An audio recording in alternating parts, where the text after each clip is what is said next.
It's that time of the year. It's a beautiful thing. So we had our life group hosted a Christmas party yesterday for the ladies at Spa Ministries. For those of you who are ADD, I'm just going to apologize now because my goal was to take this off after I first came out and everything, but it took 5 minutes to squeeze into this thing with the battery pack, so I just apologize for all of you who are ADD because you're just going to have to deal with it.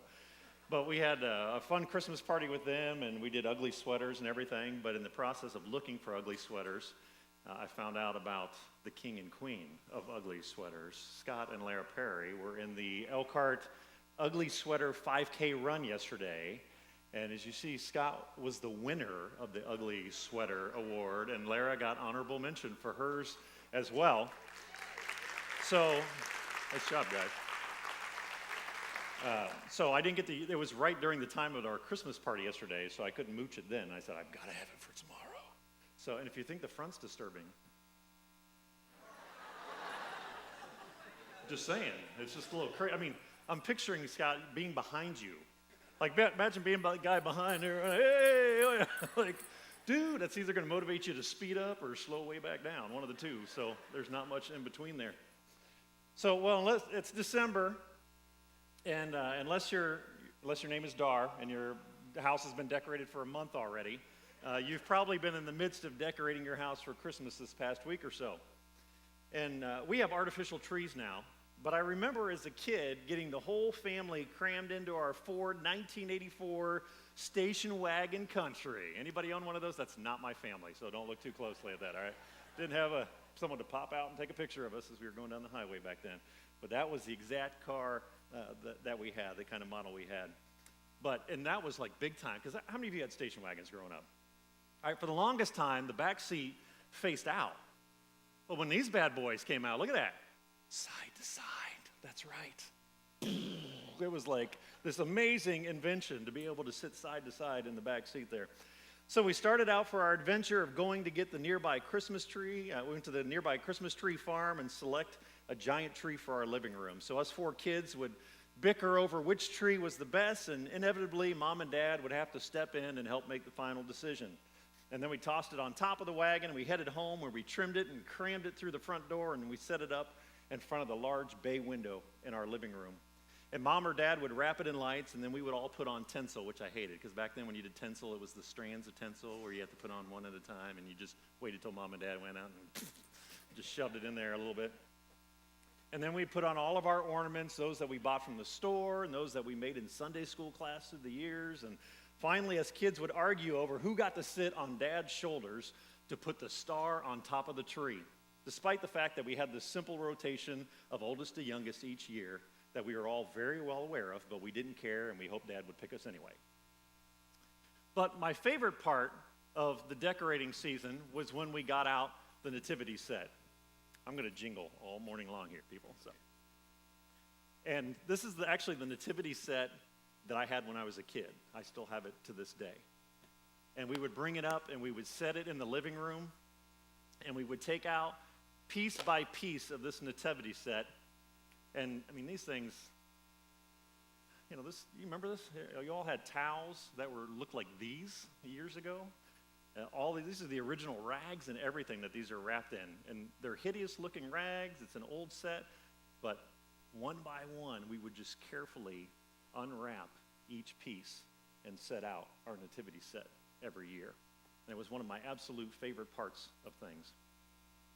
And I remember one year having a little fun at my little brother's expense. I'm sure none of you that have little brothers have ever done that, correct? Right? Just me. I know that. But he was at that age where he loved to hear stories, but you had to get the details right in the stories. That was very important to him. How many of you have kids at that age right now, or grandkids at that age? You got to get the details right. Couldn't skip over any of the parts. You know what I'm talking about. When it's late at night, you're tired, but your kid desperately wants to hear that story one more time, and you give in and you start telling the story, and as they appear to be drifting off to sleep, you skip a page or two, only to have them suddenly bolt wide awake and point out that you skipped over some things, and then they tell you what those details are, and you're sitting there wondering, why are you telling them the story? Shouldn't it be the other way around? That was my little brother, Kurt, at the time. He wouldn't let you pull anything over on him when it came to stories. So I sat down to take out the nativity pieces, and I took them out one by one, and I told the story of who or what each character was, sort of. I don't remember exactly what stories I told, but as I pulled out each character, I would make something up that was not based on the Christmas story at all, just to get a reaction out of my brother, who I knew would correct me each time, and he would get flustered in the process. And each time I made something up, he would raise his voice and say, "That's not how the story goes. Tell the story right, Chris." And inevitably, at some point, he went and tattled on me to mom and dad, and they scolded me for intentionally pushing his buttons and getting them all worked up. But I just kind of figured that's kind of in the job description of an older brother, to annoy the younger sibling as much as possible. But my parents apparently did not see it the same way as I did. So then finally, Christmas Day arrives, and we're awake, and we're bouncing around the house at an hour that no child should be allowed out of bed. Am I right, parents? Yes. And after waking everybody up and having our Christmas breakfast, we sit down to open our gifts. Now, we had a weird rule growing up on Christmas Day, and I think it was my parents' attempt to string out the anticipation of gifts, and partly because we were tight financially most years, but it proved to just be torture for us kids. We were allowed to open up one gift every 30 minutes. That was our rule. Now, hearing the adults more than I'm hearing the youth. I figured the youth would grow, and the adults, pain of it all. That's right, one gift every 30 minutes. So because of this rule, we had to be really good leading up to Christmas at doing some stealthy recon on the gifts that we were going to get. So when nobody else was around in the day leading up to Christmas, I would sneak into the living room, and I would hunt through the gifts under the tree until I found the ones with my name on them. And then what do? We pick them up, kind of inspect them a little bit, check out the weight. Got to figure out how heavy is this thing. Give it a little shake. All right? Anything that we can do that might give me the slightest hint of what's inside. And since we had 30-minute breaks in between opening gifts, I would, of course, choose those presents first that I thought would be the best so that I could play with them all day long. So it's Christmas morning, and it's time to open up the first present. And any present under the tree that had our name on it is fair game. Did we get what we wanted the most? Did we get our heart's desire? You remember those moments as a kid? Take 20 seconds. Tell somebody around you, what was the one gift you remember looking back on that you wanted so desperately on Christmas? Take 20 seconds and do that. What do you remember?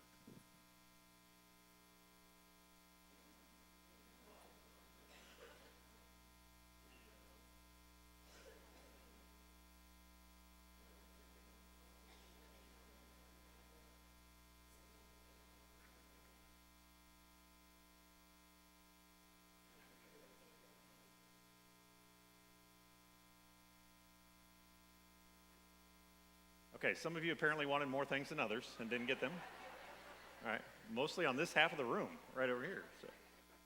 So it was my turn to open up my first present. I was so excited, and what I really wanted that year was a light bright. You guys remember those, when the light brights came out, right? Yeah, how many of you had them? Oh yeah, how many of you still have them? You want a confession time here? A few still up there? All right. And I was just positive that I was going to get one. And when I had done my stealthy scouting of presents beforehand, I was certain that I had figured out which one it was. It was one that was from my older brother, Ted.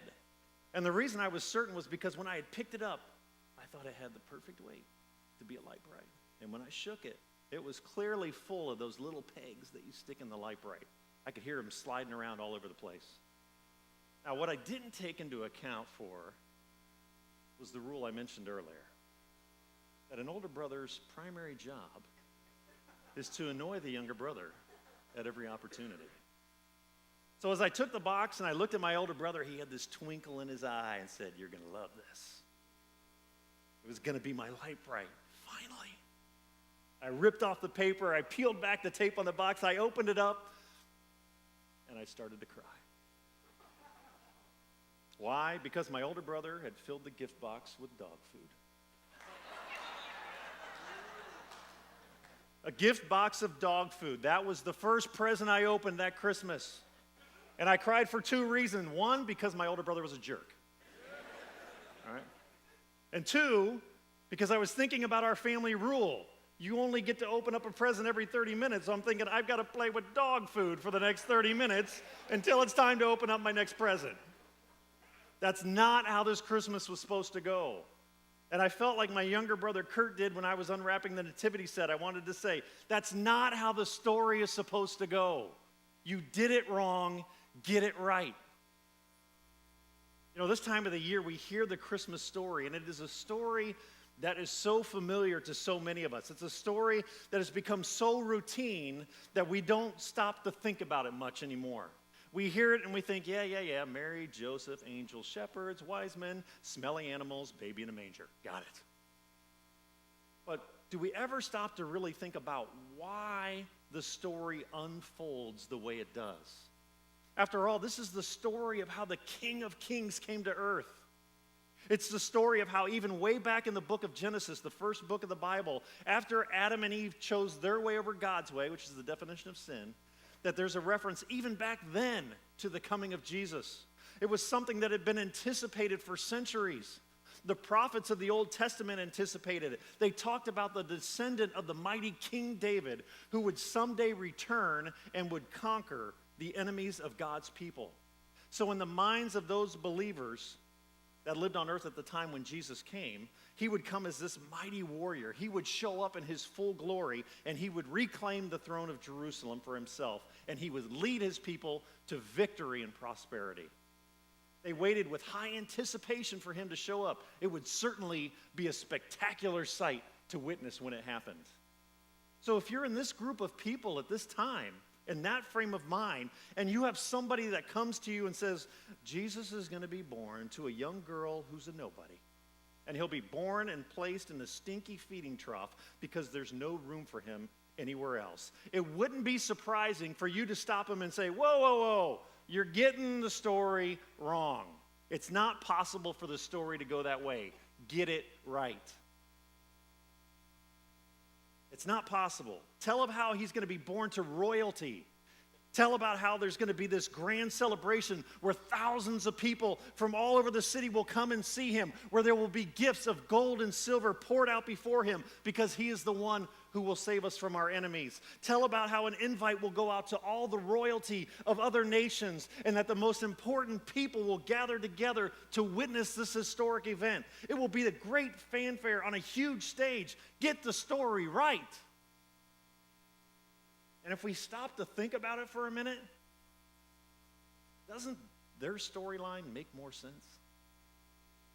Doesn't their storyline make more sense than God's storyline? I mean, after all, this was the King of Kings. This was the Son of God, the Messiah, the chosen one, coming to fix everything. Doesn't it make more sense that he would be born to somebody of noble birth? Doesn't it make sense that he would be born among the movers and the shakers of the world, people with great power and great influence? Doesn't it make sense that if he was going to conquer the enemy of God's people, that he would be born somewhere where an army would be standing at his beck and call, ready to follow him into battle? God, did you get the story wrong? Why in the world would you pick Joseph and Mary? They were complete nobodies. They didn't have the right connections or the right influence. What happened with the whole not having room in the local hotel? I mean, this was a big event. Don't you think God would be able to make some reservations ahead of time? You know, you think he's got a few connections. The King of Kings having to be wrapped in a bunch of rags and put in a feeding trough? Really? Did you just get the story wrong, God? You see, we know the details of the story, but do we ever ask, why did it happen the way it did? So let's take a little time to think about the story from that perspective. Not just what happened, but why it happened the way it did. Because when we understand that, then we see the unexpected gift of Christmas. It's the socks and underwear gift. Not something that's flashy or obvious at first, but in the end, it's something that we really, really need. Now let me share with you a few reasons the story went down the way we know it today.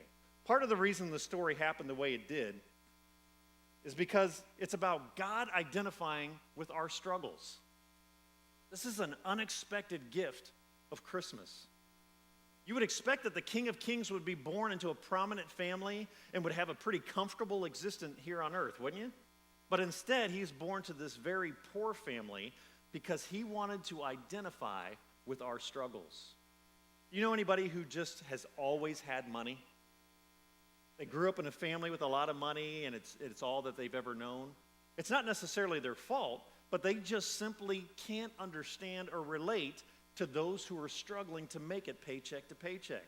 They've never known what it's like to pay the bills or to pay the mortgage and struggle with that.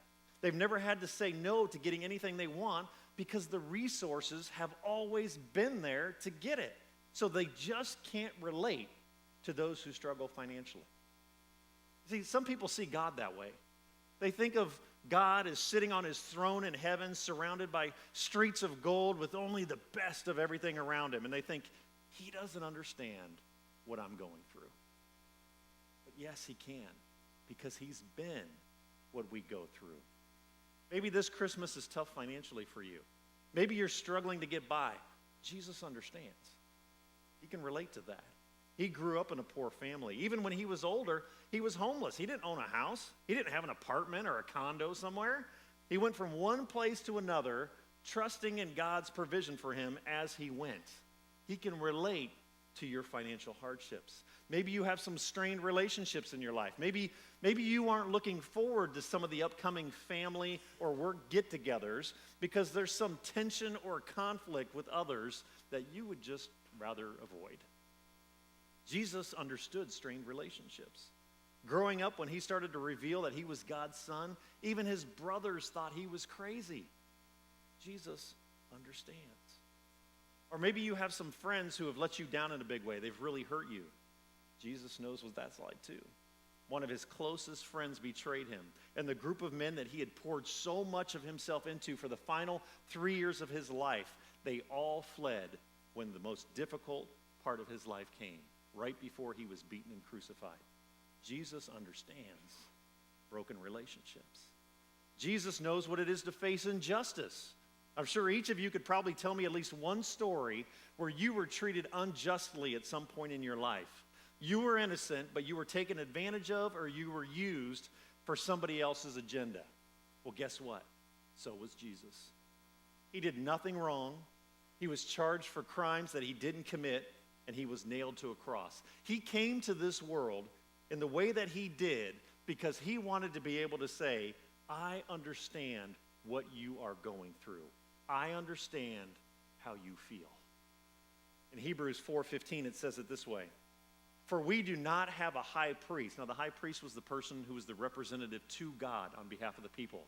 We do not have a high priest, and we're using Jesus as the ultimate high priest. We do not have a high priest who is unable to empathize with our weaknesses, but we have one who has been tempted in every way, just as we are, yet he did not sin. And because of the way the Christmas story goes, because Jesus lived the kind of life that he did, where he experienced the same struggles and heartaches that we experience still today, we receive the benefit of the next verse where it says, let us then approach God's throne of grace with confidence so that we may receive mercy and find grace to help us in our time of need. And we can do this because of the way Jesus came into this world, because of the life that he intentionally chose to live. Maybe God got the story right after all. Maybe he did know what he was doing. In addition to identifying with our struggles, the Christmas story happened the way it did because it was also about God setting an example of humility for us to follow. Now, we would have expected a royal extravaganza for the coming of the Son of God, but instead, in his humble beginnings, Jesus is already starting to teach us how he wants us to view and think about ourselves in a selfless way. Think about it. A surprising part of the story it's not a surprising part of the story that the angels announced the birth of Jesus. We would expect that. The surprising part is who they made it a priority to announce the birth to. They went to the shepherds, who were very low on the social status ladder. It's not surprising that there was a miracle involved in Jesus' conception in the womb of a mortal woman, but it was a surprise that God chose a poor, unknown, uneducated mother to be the vessel that he would use to bring his son into the world. Jesus came into the world humbly so that he could set an example for us on how we are to live.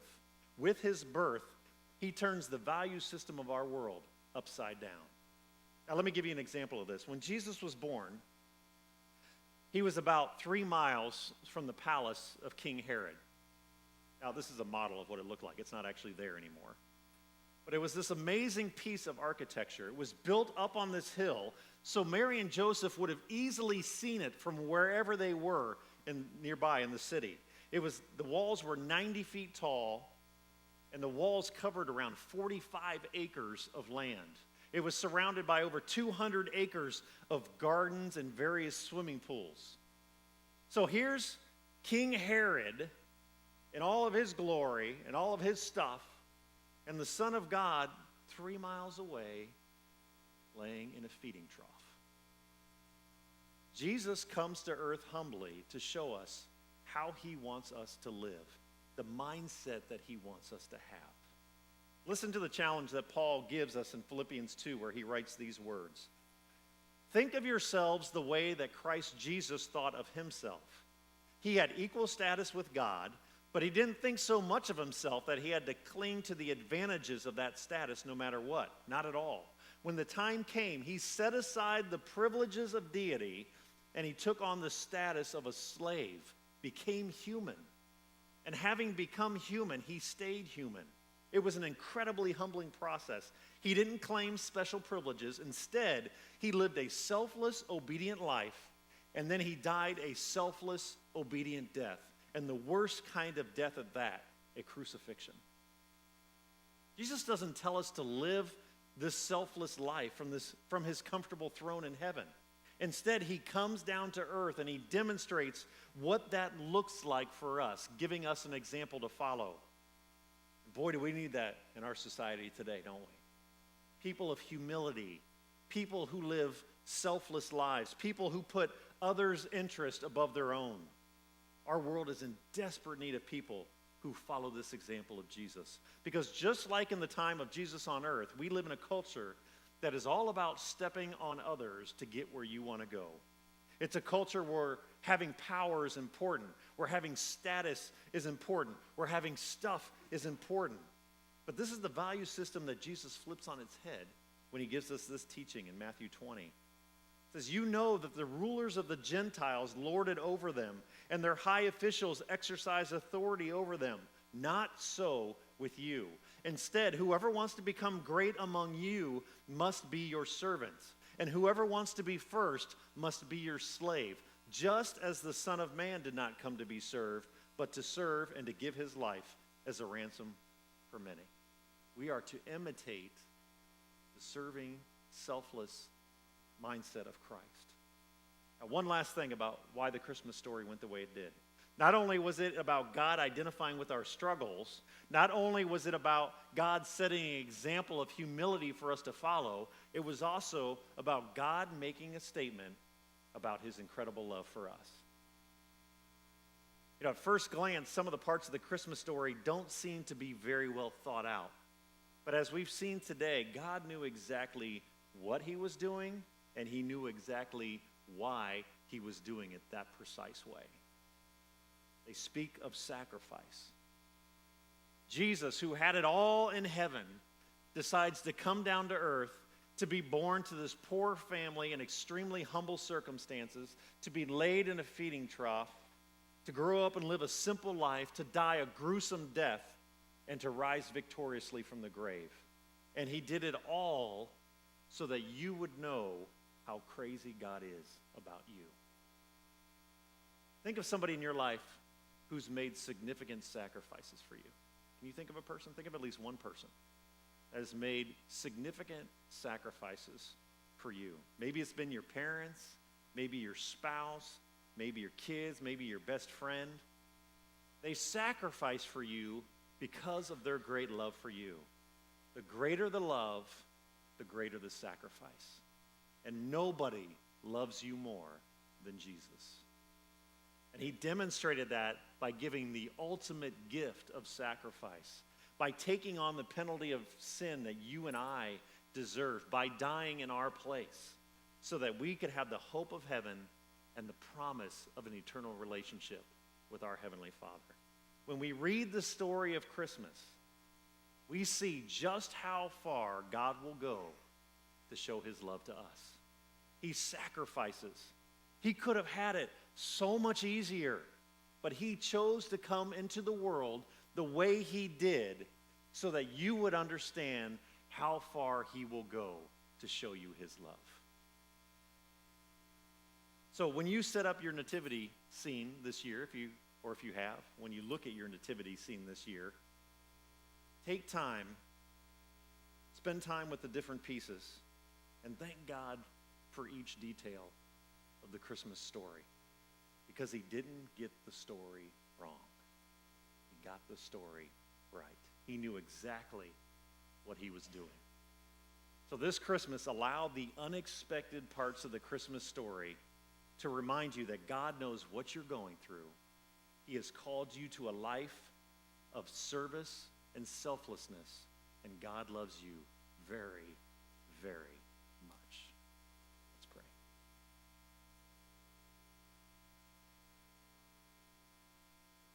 God, as we are in this season of Christmas,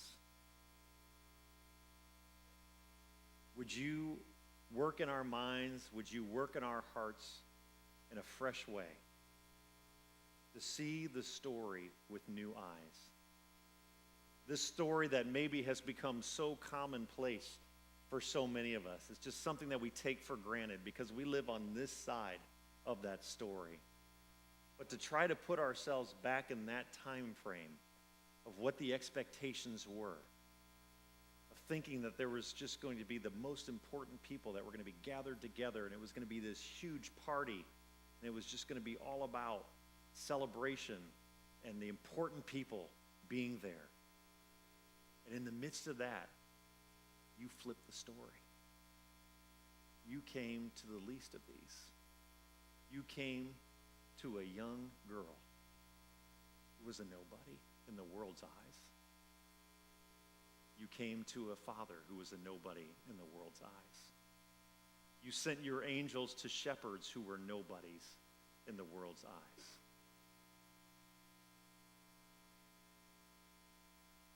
God, we are grateful for that story. Because there's nothing great about us.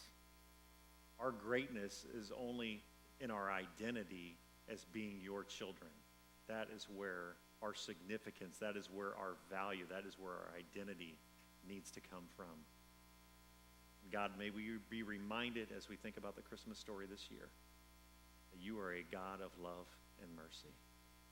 You are a God that came for the least of these, and we're included in that group. That you loved us so much that you sent your son in humble circumstances to live a humble life, living out the example of the kind of people that you have called us to be.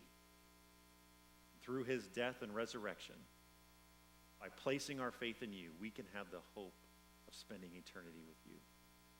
God, thank you for loving us that much. Thank you for not doing things the way the world does them. Thank you for sending the Christ child exactly the way that you sent him. In Jesus' name we pray. Amen. Hope you guys have a tremendous week. If you're an older brother or sister, make sure you give it to the younger ones this week, all right? Feel free to use the dog food idea, whatever you need to do. If you'd like some prayer this morning, we got our prayer team over in the corner here. Otherwise, we will see you guys next Sunday for week 2.